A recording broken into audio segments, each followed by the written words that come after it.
प्रिया सागर। विस्तार की खबरों की ओर बढ़ने से पहले नजर डालते हैं आज की हेडलाइंस पर। हेडलाइंस के प्रायोजक है मोंगिया स्टील।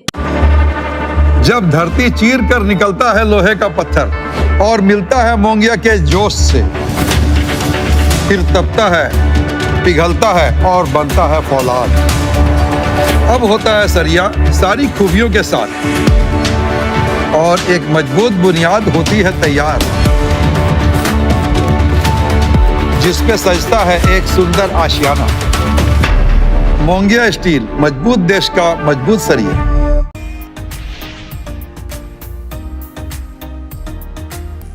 डीसी ऑफिस स्थित जिला भूअर्जन शाखा और कल्याण शाखा को उपायुक्त ने किया निरीक्षण। विभाग द्वारा संचालित विभिन्न विकास योजनाओं की ली जानकारी। समय पर कर्मियों को कार्यालय आने और जाने का दिया निर्देश। डीसी के निर्देश के बाद बिशनपुर और लखारी के बीच की जमीन की अंचल कर्मियों के द्वारा किया गया मापी। कई एकड़ गैर मजरूआ जमीन आया सामने। जमीन पर अपना दावा करने वाले लोगों को सीओ ने लगाई फटकार।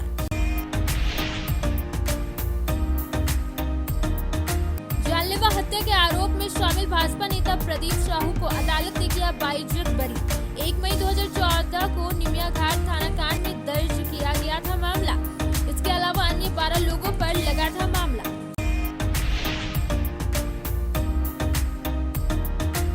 और रोटरी आई हॉस्पिटल में चल रहे प्लास्टिक सर्जरी कैंप के तीसरे दिन 12 लोगों का किया गया सफल प्लास्टिक सर्जरी ऑपरेशन। 7 दिवसीय आयोजित है यह कैंप।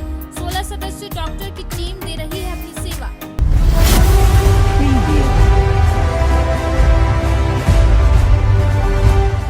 अब बढ़ते हैं गिरिडीह की खबरों की ओर। गिरिडीह में जमीन कारोबारी और जिला प्रशासन के बीच चल रहे विवाद में जमीन के वास्तविक मालिक को परेशानी हो रही है। अंचल अधिकारी के जमीन की नापी करने के लिए टीम भेजी, लेकिन जमीन मालिक ने आपत्ति जताई। वहीं मामले की जांच जारी है। गिरिडीह में जमीन कारोबारी और जिला प्रशासन के बीच चूहे बिल्ली का खेल चल रहा है। एक तरफ जमीन कारोबारी के पीछे जिला प्रशासन लगी हुई है, वहीं जिला प्रशासन के अधीनस्थ पदाधिकारी के पीछे जमीन कारोबारी चल रहे हैं। इस चूहे बिल्ली के खेल में जमीन के वास्तविक मालिक को भारी फजीहत झेलना पड़ रहा है। रविवार को जमीन कारोबारी सह जेएमएम नेता इरशाद अहमद वारिश के द्वारा बेचे जा रहे जमीन पर गिरिडीह अंचल अधिकारी द्वारा आपत्ति किए जाने के बाद मामला गहरा गया। मामला तब और संगीन हो गया जब उपायुक्त के आदेशानुसार सोमवार को अंचल अधिकारी मोहम्मद असलम और हल्का 8 के कर्मचारी व अमीन संबंधित जमीन मापी करने पहुंचे तो नापी के दौरान बिशुनपुर निवासी मोहम्मद अमीरुद्दीन उर्फ डन्ना और उनके परिजनों ने आपत्ति जाहिर किया कि बिना आधिकारिक सूचना के उनके जमीन की मापी करने का क्या औचित्य है। मोहम्मद अमीरुद्दीन और उनके परिजनों के द्वारा मापी का वास्तविक कारण पूछे जाने पर वहां पर मौजूद अंचल कर्मी ने कोई सकारात्मक जवाब नहीं दिया, बल्कि वापस लौट गए। इधर अंचलाधिकारी मोहम्मद असलम ने पत्रकारों से बात करते हुए कहा कि बिशुनपुर मोजा के खाता नंबर 34 प्लॉट नंबर 649 रकवा 34.5 गैर मजरूआ खास जमीन है, जिसे भूमाफियाओं के द्वारा बेचा जा रहा है, जिसको लेकर उपायुक्त के आदेशानुसार वह नापी करने पहुंचे हैं और जांचोपरांत आगे की कार्रवाई की जाएगी। पता चला कि सीओ साहब दल बल के साथ और अजय अमीन जो हैं और गौतम वगैरह जितने हैं ये कर्मचारी ये हमारे घर के पीछे बिशनपुर और लखारी में हम लोगों की ज़मीन का मापी कर रहे हैं। तो हम वहाँ पर गए और देखा कि उस वक्त वहाँ पर अजय अमीन थे और गौतम थे। तो हमने उन लोगों से पूछा कि भाई आप हमारी ज़मीन का मापी कर रहे हैं तो हमको क्यों नहीं बुलाया, हमको तो इसकी खबर होनी चाहिए। तो उन लोगों ने बोला कि हमको सीओ साहब का आदेश दिया है कि अगर ऐसी कोई बात है तो हमको बुलाइए, हम अपना एक एक धुर का, एक एक इंच का, एक एक सेंटीमीटर का हम आपको हिसाब देंगे कि हमने कैसे लिया है, कब लिया है और इसका रसीद कट रहा है आप लोग के पास ऑनलाइन रसीद सब कुछ का कट रहा है और वो पूरी प्रक्रिया के साथ ऑनलाइन हुआ है। आप लोग के पास सब रिकॉर्ड है। आप लोग पहले अपना रिकॉर्ड उठा के देख लेते कि क्या है, और अपने ही किया हुआ चीज़ को आप लोग को अगर कोई डाउट है तो आप फिर हमको बुला लेते कि आइए लेके हम लोगों से गलती हुई है, तो हम फिर आ जाते आप लोग के पास। मगर इस तरह से चोरी छुपके से करने से ये गलत मैसेज जा रहा है। वहाँ के उनकी जनता जितनी है, सबका मकान बना हुआ है, सबका दीवार उठा हुआ है, कुछ लोग अभी काम लगाए हुए हैं, तो आप सबको नोटिस दे के बुला लीजिए, सब लोग अपना अपना चीज़ दिखा देगा। मामला ये है कि डी सर के आदेश से, और ऐसे भी हमारी ड्यूटी है, यार बुजुर्ग अतिक्रमित ज़मीन के लिए हम लोग निकले थे माफ़ी करने के लिए शनिवार को। रविवार को भी देख करके गए थे, तो लौटते ही वो तो आप लोग सबको मालूम ही है जो हुआ। तो उसके लिए फिर आज सब माफ़ी उठाने आए हैं हम लोग, जिसमें हमारे थाना प्रभारी का बहुत अच्छा सहयोग है। जब भी बुला रहे हैं वो आ रहे हैं, इनके साथ हो रहा काम। और इसमें जितने भी लोगों का उसको माफ़ी उठाया जा रहा है। अभी भी अपना याद तो रहता नहीं है, कोई मामला है तो बोलिएगा, लेकिन ऐसा मामला है रेवेन्यू में और सरकार का आदेश है कि जीएम ज़मीन जो 1/46 से पहले की है और उसके साथ जो शरायत है सरकार के, उसको पूरी करता है और उसके लिए आवेदन करता है नियमितीकरण का, तो आवेदन करेगा और सब कुछ सही पाया जाएगा तो उसका अनुशंसा किया जाएगा और डी सर के स्तर से फिर उसको प्रतिबंधित सूची से हटाया जाता है। ये कोई रॉकेट साइंस थोड़ी है, ये तो वेल लेड आउट जो है एक्ट है सरकार का। सर, जो नापी हुआ है उसमें बोर्ड वगैरह लगेगा क्या? विधि सम्मत कार्रवाई होगी, अभी इसका पूरा एनालिसिस किया जाएगा। रेवेन्यू में हम अचानक नहीं कर सकते कुछ भी। घर भी बनी हुई देखा जा रहा है। सब टूटेगा अगर वो आ जाएगा उस रेंज में, तो नहीं है तो बचेगा। गांडे की बांकीकला पंचायत में पीसीसी पथ निर्माण का शिलान्यास किया गया। यह परियोजना 5,60,070 रुपए की लागत से बनाई जाएगी। जिला परिषद सदस्य प्रतिनिधि मुफ्ती मोहम्मद सईद आलम ने शिलान्यास किया। इस परियोजना से स्थानीय ग्रामीणों को बड़ी राहत मिलेगी। जिला परिषद के 15वें वित्त मद के तहत सोमवार की दोपहर 3:30 बजे गांडे की बांकी कला पंचायत अंतर्गत बांकी में बनने वाले पीसीसी पथ का विधिवत रूप से शिलान्यास किया गया। यहां शमसुद्दीन अंसारी के घर से करमाली मियां के घर तक 5,60,070 रुपए के एकरारनामा से इस पीसीसी पथ का निर्माण होगा। इस दौरान गांडे भाग 46 के जिला परिषद सदस्य सालेहा खातून समेत समाजसेवी सह जीत सदस्य प्रतिनिधि मुफ्ती मोहम्मद सईद आलम सहित मौके पर उपस्थित कई अन्य ने विधिवत रूप से नारियल फोड़कर युक्त पीसीसी पथ निर्माण का शिलान्यास किया। इस दौरान मंच के जरिए जिला परिषद सदस्य प्रतिनिधि मुफ्ती मोहम्मद सईद आलम ने उपस्थित लोगों को संबोधित करने के पश्चात कहा कि इस पथ निर्माण को लेकर वर्षों से यहां के स्थानीय ग्रामीणों का मांग था और यहां इस पथ निर्माण कार्य की जरूरत भी थी। इसने यहां के लोगों की बातों को ध्यान में रखते हुए इस काम को किया गया। कहा कि इसके अलावे भी और भी कई जन समस्या जैसे मुद्दे हैं जिन मुद्दों को लेकर हम लोग काम कर रहे हैं। उन्होंने सूबे के हेमंत सरकार और स्थानीय विधायक कल्पना मुर्मू सोरेन के द्वारा आए दिन हो रहे विकास कार्यों का भी सराहना किया।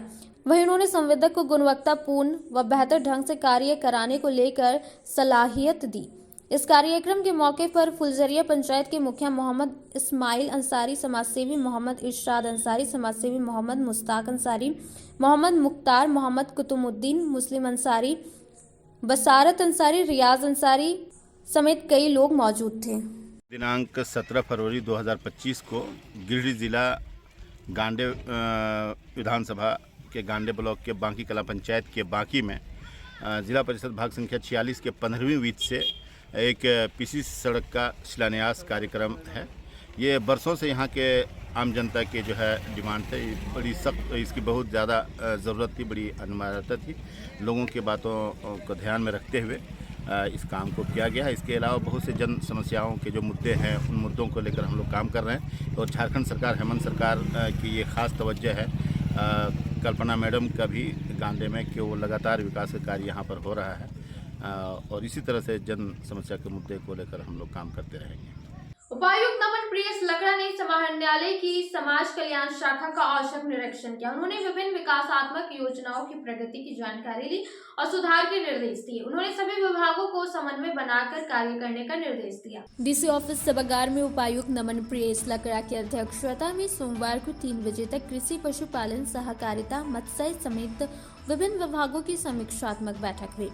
बैठक में उपायुक्त ने उपरोक्त विभागों द्वारा चलाई जा रही विभिन्न योजना जैसी पीएम किसान सम्मान निधि योजना, डेयरी, पशुधन, मत्स्य में DMFT के तहत चल रही योजना की स्थिति, केज कल्चर, उद्यान विकास, संरक्षित फूलों की खेती, अर्बन फार्मिंग, किसान समृद्धि योजना की स्थिति व प्रगति की समीक्षा की। बैठक में उपायुक्त ने सर्वप्रथम सभी विभागों के एक्सपेंडिचर स्टेटस की जानकारी ली।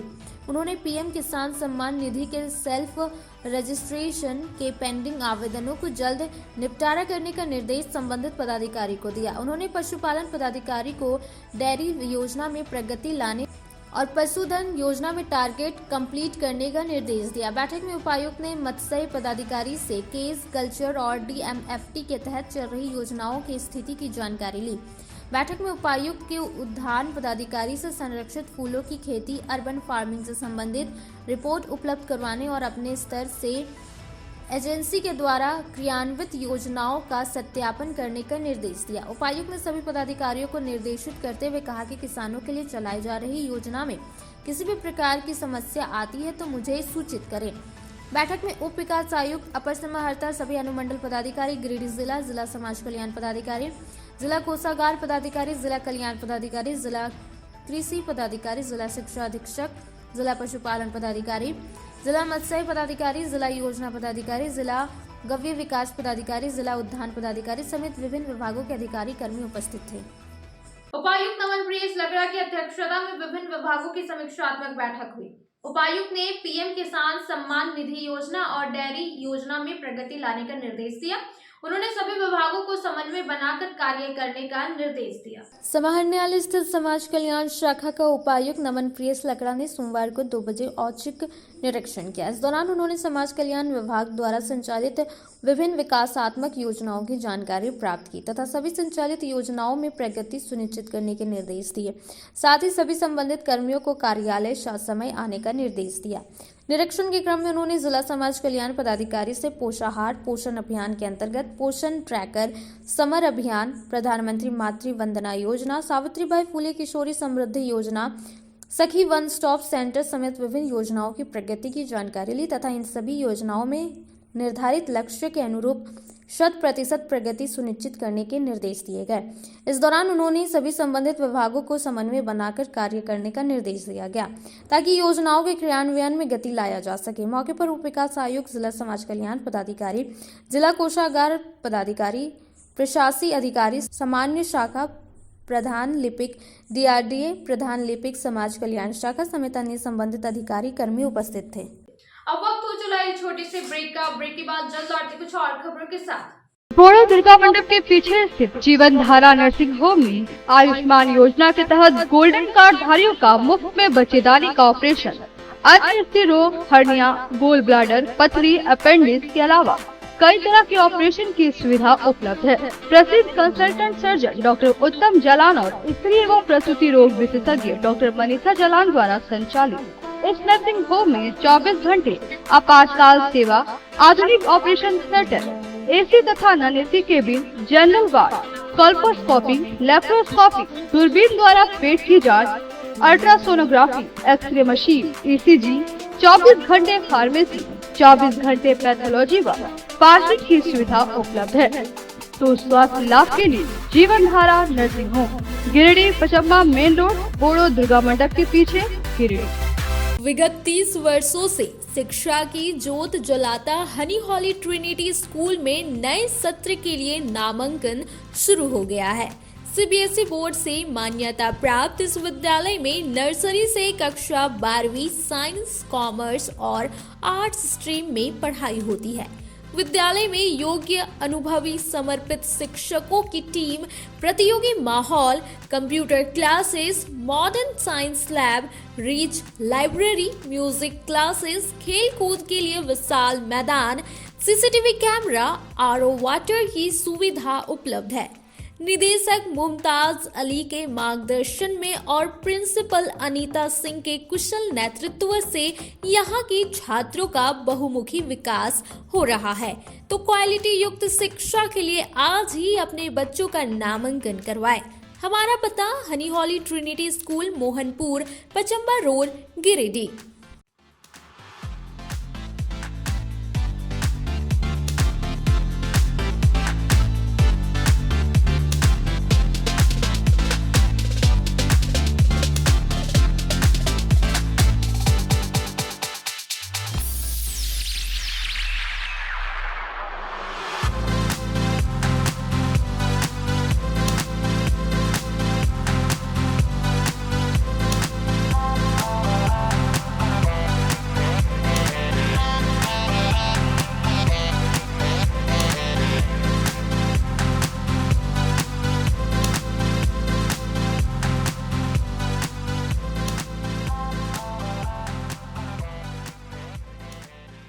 टाउन थाना के पीछे धरियाडीह में स्थित ओपन माइंड बिरला स्कूल अब ओपन माइंड वर्ल्ड स्कूल के नाम से जाना जाएगा।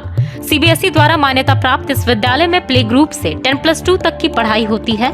इस विद्यालय में trained and experience teacher, quality education, smart classes, physics, chemistry and biology lab, advance computer lab, air conditioned classroom के अलावा सीसीटीवी कैमरा और आरओ वाटर की व्यवस्था है।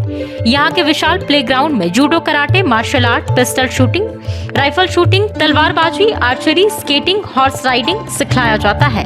साथ ही यहाँ योगा, डांस व संगीत की भी शिक्षा दी जाती है। इस विद्यालय में हॉस्टल की सुविधा है और साथ ही एसी व नॉन एसी ट्रांसपोर्ट की फैसिलिटी भी उपलब्ध है। स्कूल प्रबंधन के कुशल नेतृत्व में बच्चों का बहुमुखी विकास हो रहा है। 10+2 में साइंस, आर्ट्स व कॉमर्स के लिए नामांकन जारी है। ज्यादा जानकारी के लिए स्कूल कार्यालय में संपर्क करें। पता टाउन थाना के पीछे, धरियाडीह, गिरिडीह।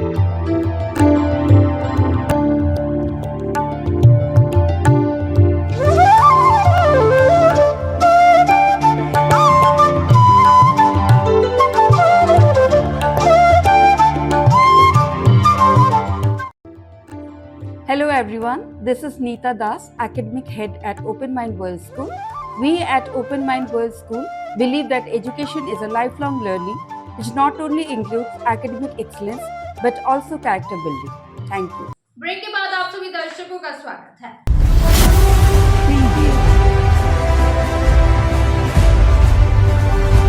उपायुक्त नमन प्रेस लगड़ा ने जिला भू अर्जन शाखा का निरीक्षण किया। उन्होंने विभिन्न विकासात्मक योजनाओं की जानकारी प्राप्त की और प्रगति के निर्देश दिए। उन्होंने सभी कर्मियों को समय पर कार्यालय आने का निर्देश दिया। उन्होंने लंबित मामलों को जल्द से जल्द निपटाने का भी निर्देश दिए। डीसी ऑफिस स्थित जिला भू अर्जन शाखा का उपायुक्त नमन प्रेस लगड़ा ने सोमवार को 1 बजे निरीक्षण किया। इस दौरान उन्होंने भू अर्जन विभाग द्वारा संचालित विभिन्न विकासात्मक योजनाओं की जानकारी प्राप्त की तथा संचालित योजनाओं में प्रगति सुनिश्चित करने के निर्देश दिए। साथ ही सभी संबंधित कर्मियों को कार्यालय ससमय आने का निर्देश दिया। निरीक्षण के क्रम में उन्होंने विभिन्न योजनाओं से संबंधित प्रतिवेदन की जांच की तथा आवश्यक निर्देश दिए। इसके अलावा उन्होंने जिला भू अर्जन पदाधिकारी से योजनाओं की अद्यतन स्थिति की जानकारी प्राप्त की तथा संबंधित विभाग में लंबित मामलों को जल्द से जल्द निपटारा करने का निर्देश दिया।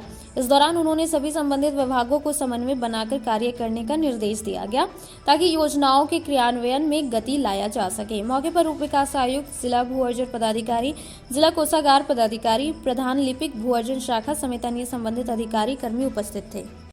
राजधनवार के धर्मपुर गादी गांव में एक परिवार के 4 सदस्यों के साथ मारपीट की गई। यह मारपीट पुराने जमीन विवाद और मंदिर निर्माण के लिए चंदा इकट्ठा करने के विवाद से जुड़ी हुई है।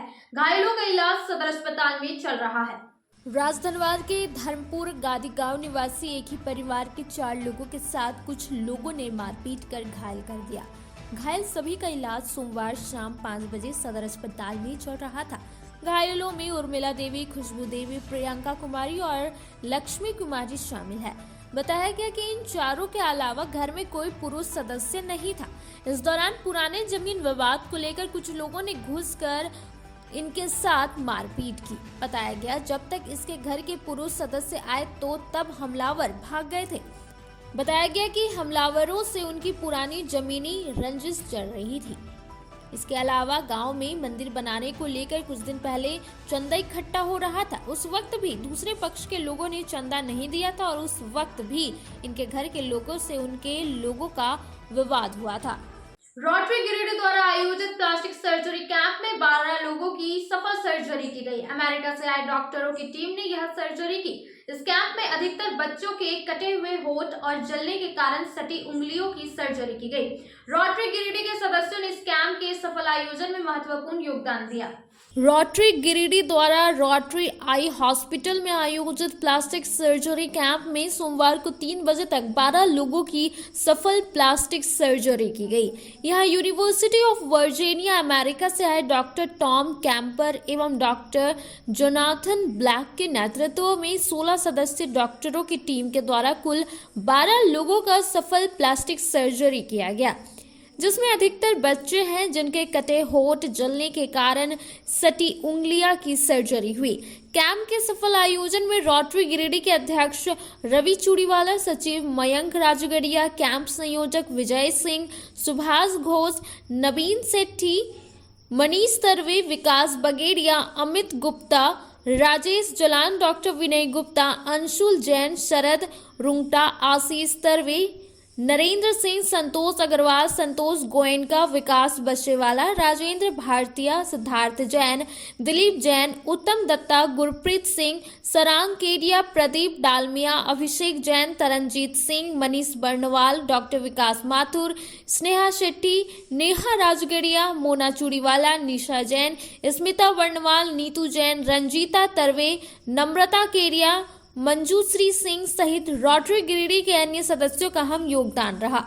अब वक्त हो चला एक छोटे से ब्रेक का। ब्रेक के बाद जल्द लौटते कुछ और खबरों के साथ। Giridih college road railway bridge के समीप स्थित पावित्री हॉस्पिटल जिले भर में लोगों को चिकित्सा सेवा प्रदान कर रही है।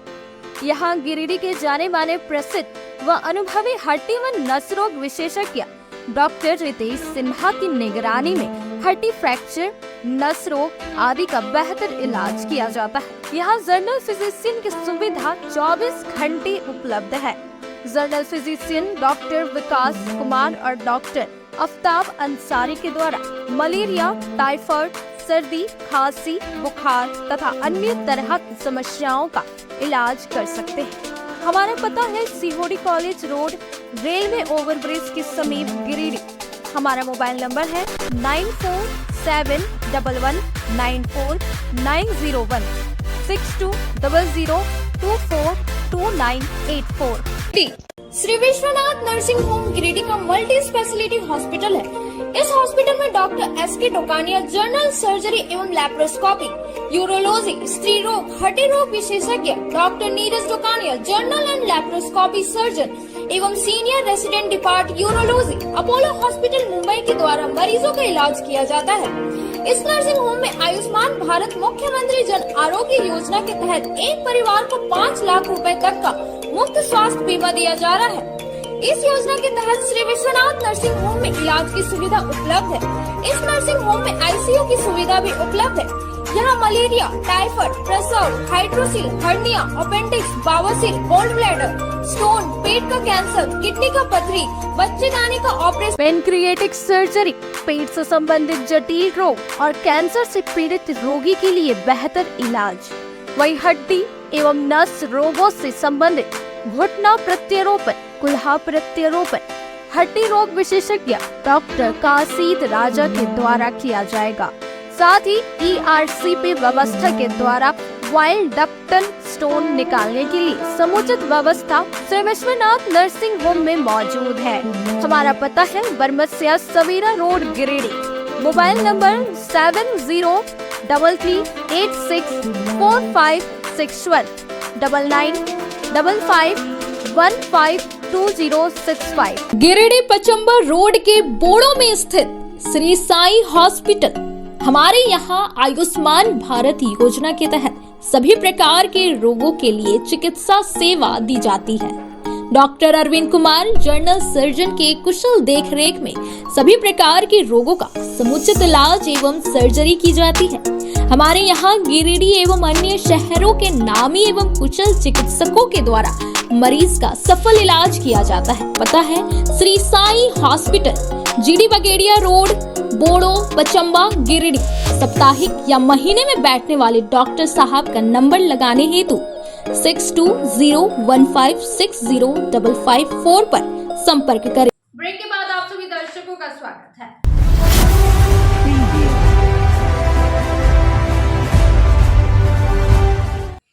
पांडेडी के प्रकाश पुंज पब्लिक स्कूल में सोमवार को स्वास्थ्य जागरूकता अभियान चलाया गया। इस अभियान में बच्चों को स्वस्थ रहने के महत्व के बारे में बताया गया।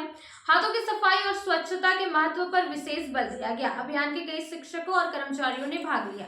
स्वास्थ्य संबंधी जागरूकता को लेकर सोमवार को 2 बजे तक पांडेडी के प्रकाश पुंज पब्लिक स्कूल में प्रोजेक्टर के माध्यम से बच्चों के बीच जागरूकता अभियान चलाया गया।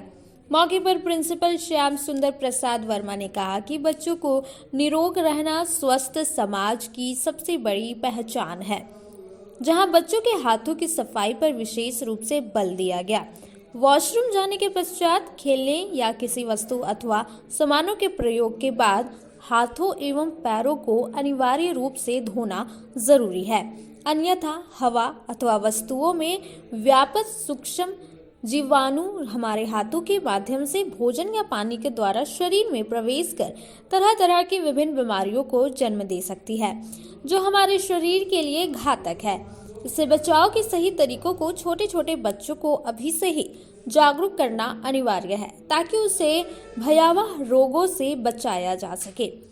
कार्यक्रम को सफल बनाने में लीलावती वर्मा, मेनका महतो, उमा भारती, सुरभि सिन्हा, बसंत आनंद, ज्योति सिन्हा, अरुण राणा, लवली सिन्हा, रश्मि कुमारी, मिथुन पुरी, विनय कुमार, उदय कुमार दास आदि की सराहनीय भूमिका रही। स्वास्थ्य के प्रति आज प्रकाशपुंज पब्लिक स्कूल पांडेडी गिरिडीह में एक जागरूकता शिविर का आयोजन किया गया है और स्वास्थ्य के प्रति हमें बच्चों को जागरूक करना बहुत आवश्यक है। अगर हम स्वास्थ्य के प्रति जागरूक बच्चों को नहीं करते हैं तो आने वाले समय हमारा समाज भी बीमार पड़ सकता है। तो स्वस्थ व्यक्ति और स्वस्थ समाज ये बिना जागरूकता का संभव नहीं है।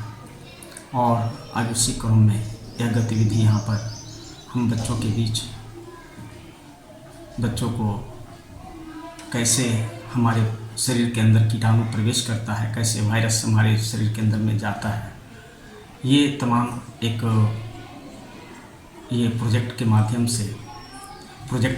से हम बच्चों को बता रहे हैं, बच्चों को दिखा रहे हैं कि हमें हाथों की सफाई कितनी आवश्यक है।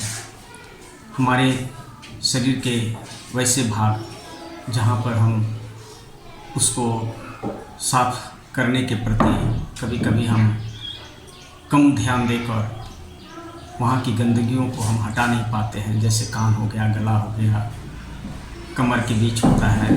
तो ये सारी जो जागरूकता हमारे स्वास्थ्य के प्रति बच्चों को जो बताना है, मैं एक प्रोजेक्टर के माध्यम से बच्चों को बताया है और हम चाहेंगे कि इस तरह बच्चों को जागरूक कर हम एक स्वस्थ समाज का निर्माण कर सकते हैं, स्वस्थ समाज का निर्माण कर सकते हैं। जय हिंद, जय भारत। जिला एवं सत्र न्यायाधीश की अदालत ने भाजपा नेता प्रदीप साहू को बाइज्जत बरी कर दिया। उन पर जानलेवा हमला का आरोप था, लेकिन अदालत ने उन्हें साक्ष्य के अभाव में बरी कर दिया। प्रदीप साहू को जेल से मुक्त करने का आदेश दिया गया है। इस फैसले से प्रदीप साहू के परिजनों में हर्ष देखा गया।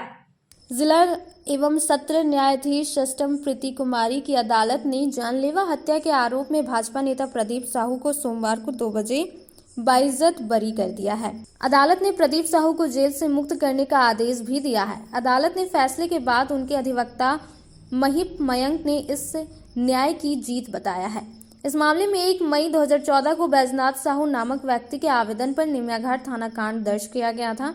इस मामले में प्रदीप साहू समेत 12 लोगों के विरुद्ध भारतीय दंड विधान की कई धाराओं के तहत मामला दर्ज किया गया था। अनुसंधान के बाद पुलिस ने इस मामले में अभियुक्तों के विरुद्ध आरोप पत्र दाखिल किया और उसके बाद इस मामले की सुनवाई सत्र न्यायालय में किया गया। ट्रायल के दौरान अभियोजना पक्ष की ओर से 5 लोगों की गवाही की गई थी, जबकि बचाव पक्ष की ओर से एक भी गवाही नहीं की गई थी। इस मामले में प्रदीप साहू पर सूचक के साथ मारपीट करने का आरोप था। बहस के दौरान बचाव पक्ष के अधिवक्ता महीप ने कहा कि इसे पूरे मामले में इस अभियुक्त के विरुद्ध ऐसे कोई भी साक्ष्य नहीं आया है कि इन्होंने जान मारने की नीयत से सूचक अथवा अन्य किसी व्यक्ति पर घातक हमला किया था, बल्कि हमले में यह पक्ष सामने आया है कि उपरोक्त अभियुक्त, जो कि एक सामाजिक और राजनीतिक कार्यकर्ता है, सूचक बैजनाथ और उनके भाई के बीच हुए जमीन विवाद में मामले को सुलझाने का कोशिश किया गया था। उन्होंने यह भी कहा कि प्रदीप साहू ने दोनों पक्षों के बीच हुए विवाद के दौरान सच्ची बात कही और मामले को निपटाने का प्रयास किया, जिससे रंज होकर सूचक ने उन्हें भी अभियुक्त बना दिया था। अभियोजन पक्ष से अपर लोक अभियोजक ने कहा कि अभियुक्त ने प्राण घातक हमला किया था, इसलिए यह कठोर दंड के भागी है। लोक अभियोजक ने अदालत से यह भी कहा कि पूर्व में इस मामले में न्यायालय ने 2 लोगों को दोषी पाया है, इसलिए इस अभियुक्त को भी दंड मिलना चाहिए। दोनों पक्षों के सुनवाई के बाद अदालत ने प्रदीप साहू को बाइज्जत रिहा कर दिया। वहीं इस मामले में न्यायिक हिरासत में थे, जिन्हें अदालत के फैसले आने के बाद अदालत ने उन्हें जेल से मुक्त करने का आदेश दिया है। अदालत के फैसले के बाद प्रदीप साहू के परिजनों में हर्ष देखा गया। भाजपा नेता रिहा हुए हैं, इस संदर्भ में आपका क्या कहना है? इस संदर्भ में कहना है कि ये बहुत ही एक वेलकम जजमेंट था हम लोग के लिए। और जैसे सभी कोई जानते हैं कि जो रिहा हुए प्रदीप साहू, वो एक ही बहुत ही सोशल और पॉलिटिकल आदमी है। और कहा जाएगा कि 2 भाइयों के बीच में मध्यस्थता कराने के चक्कर में वो निर्दोष आदमी फंस गए। इसमें जो केस के सूचक थे, उनका केस यही था कि वो अपने जमीन पर दीवार दे रहे थे, तो उनके भाई और लगभग 10-11 और व्यक्तियों के द्वारा, कुल 12 व्यक्तियों के द्वारा रोका जा रहा था। तो इसमें 12 लोगों पर फिर कोर्ट के द्वारा चार्ज फ्रेम किया गया अटेम्प्ट टू मर्डर के सेक्शंस में। और पहले 11 लोगों का जजमेंट हो गया था, जिसमें 2 लोग को सजा भी हुई, पर फिर डांट फटकार के छोड़ दिया गया। और इसी तरह इनका जजमेंट, क्योंकि जजमेंट के दिन वो उस समय उनकी तबीयत खराब होने के कारण नहीं आ पाए, तो अभी उनको सुनाया गया। वहाँ पे 5 गवाही पेश किए गए प्रोसिक्यूशन के द्वारा। और हम लोग का जो मेन सबमिशन था कोर्ट के तरफ, जो कोर्ट ने काफ़ी अप्रिशिएट भी किया कि ये एक सोशल आदमी है और काफ़ी लोगों को फंसाया गया है इसमें, तो हो सकता है इनका भी नाम इसी तरह दे दिया गया हो। और ये एक सोशल पॉलिटिकल आदमी है, ये लोगों को समझाने गए। तो कभी कभी होता है कि लोग सच भी बोलते हैं पर आपके पक्ष में ना बोले तो खराब लगता है। तो इसी में रंजिश में उनका नाम, या बोला जा सकता है आक्रोश में उनका नाम दे दिया गया। लेकिन कोर्ट ने अपने जजमेंट में उनको रिहा कर दिया है। तो बहुत ही वेलकम जजमेंट है, ये एक तरह से न्याय की जीत है। सिरसा स्थित सदर प्रखंड सभागार में सोमवार को 2 बजे तक मुख्यमंत्री मैया सम्मान योजना के लाभार्थियों को वित्तीय साक्षरता प्रदान करने हेतु एक कार्यशाला का आयोजन किया गया। कार्यक्रम में मुख्य अतिथि तौर पर प्रखंड प्रमुख पूनम देवी, प्रखंड विकास पदाधिकारी गणेश रजक, प्रखंड कृषि पदाधिकारी लखन पंडित, आईडीएम कार्यालय निधि कुमारी और संबंधित विभाग के अधिकारी और कर्मचारी मुख्य रूप से उपस्थित थे। कार्यक्रम की शुरुआत अतिथियों द्वारा विधिवत रूप से दीप प्रज्वलित कर किया गया। इसके बाद सत्येंद्र कुमार के द्वारा मैया सम्मान योजना और सुकन्या समृद्धि योजना के बारे में विस्तार पूर्वक जानकारी दी गई। प्रमुख ने भी योजना के बारे में लाभार्थियों को बिंदुवार जानकारी दी। मंच संचालन कार्यक्रम प्रबंधक मनीष कुमार ने किया। मौके पर नीरज पंडित, कविता कुमारी वर्मा, सुमित्रा कुमारी, सरिता मुर्मू, जूही कुमारी और कई लाभार्थी मौजूद थे। तो ये जनवरी में आया था पैसा, तो उसको हम स्कूल की फीस में दिए बच्चे को। नाम बता दीजिएगा। क्या बच्चे? नहीं, आप अपने नाम। मेरा नाम परमिला कुमारी। अच्छा, ये स्कूल फीस आप दिए थे तो 1 टाइम दिए, अगला महीना क्यों देना 2500? नहीं, हम सोचे कि बच्चे के एक क्वार्टर में 2500 पड़ता है ना, कितना पड़ता है? 25 कितना दिए फीस बच्चे का? फीस दिए थे सर, 2 जुड़े थे ना, तो उसके बाद हम लोग जो लोन हम लोग को मिला उसके माध्यम से फर्स्ट हम मशीन लिए थे और सिलाई शुरू किए। उसके बाद फिर दूसरा लोन भी जब हम लोग को मिला तो मेरे हस्बैंड को थोड़ा प्रॉब्लम था, उनको तो डॉक्टर मतलब उनको हार्ड काम वर्क करने के लिए मना किए थे, तो उसी पैसे से हम उनका दुकान स्टार्ट कर रहे हैं। तो अभी दोनों हम लोग काम कर रहे हैं, जैसे कि इसके माध्यम से हम लोग दोनों भी खड़े हैं पैसे। पंचायत डेप्यूटी सर, जब हम समूह में नहीं जुड़े थे तब मेरा आर्थिक स्थिति बहुत खराब था, और जब समूह में जुड़ने के बाद हम बचत करने लगे और बीके से फिर AW मेहनत से मतलब आगे बढ़ते गए, तो हम अपना आर्थिक स्थिति को सुधारने के लिए हम ग्राम संगठन से ऋण के तौर पर लिए और आज अपना बड़ा पार्लर कर लिए। क्या राशि था उसका? और पचम्बा में पार्लर करके और चला भी रहे हैं। अभी 10 लड़कियां को सिखा भी रहे हैं कंपनी। ऋण कितना लिया था? महिला सम्मान योजना से जो राशि मिल रही है उसके बारे में थोड़ा सा। क्या सर? महिला सम्मान योजना के तहत 2500 रुपया आपके खाते में आया है? जी सर, ये पैसा तो जैसे आया तो मतलब जो काम था उसमें अभी लग गया है, लेकिन इसके बचत के लिए हम लोग आगे सोचे कि क्या करना है ना करना है, सो बचत हम लोग करेंगे सर। अभी बच्चे का ही फीस वगैरह में हम लोग का भी पैसा लगा है। मैं भारतीय स्टेट बैंक पचम्बा में बैंक सखी है। तो जैसे बैंक सखी का काम होता है, बैंक का काम है, SHG का काम है, और प्लस क्या फील्ड जाना, फील्ड में भी हम लोग को जाना पड़ता है। तो इसके लिए हमको दिक्कत होता था, आना जाना, भाड़ा गाड़ी मिलता नहीं था हर जगह जाने के लिए। तो इसके लिए हम थोड़ा सा मतलब पैसा पेमेंट से ही बचा के अपना बचत करके भी घर से मिलकर स्कूटी निकाले हैं। तो उसका EMI भरने के लिए हमको ये महिला सम्मान योजना का मदद होगा कि 2500 अगर मिलेगा तो मेरा 4500 का EMI है, तो हमको 50% EMI मेरा इससे भरा जाएगा। तो इससे मेरा क्या होगा, आर्थिक स्थिति होगा। तो हमको जो घर में दिक्कत होगा कि जैसे अगर मैं 4000 5000 पेमेंट है तो उसी में नहीं जाएगा, मेरा घर में पैसा मेरा हाथ में बचेगा। तो मतलब मैं घर का जो राशन वगैरह खर्चा, मेरा आर्थिक स्थिति, बच्चे का पढ़ाई, सब कुछ मेरा मतलब बचत होगा, हाथ में पैसा मेरा बचेगा। तो EMI थोड़ा सा भराएगा, थोड़ा पैसा मेरे पास भी बचेगा। तो इस तरीके से हमने सोचा कि अगर पर मंथ मिलता है तो मेरा EMI भरने में आसानी होगा। Thank you. दीदी के लिए ताली बजा दीजिए। आज का बस इतना ही, तब तक के लिए दीजिए पूरी टीम को इजाजत। नमस्कार।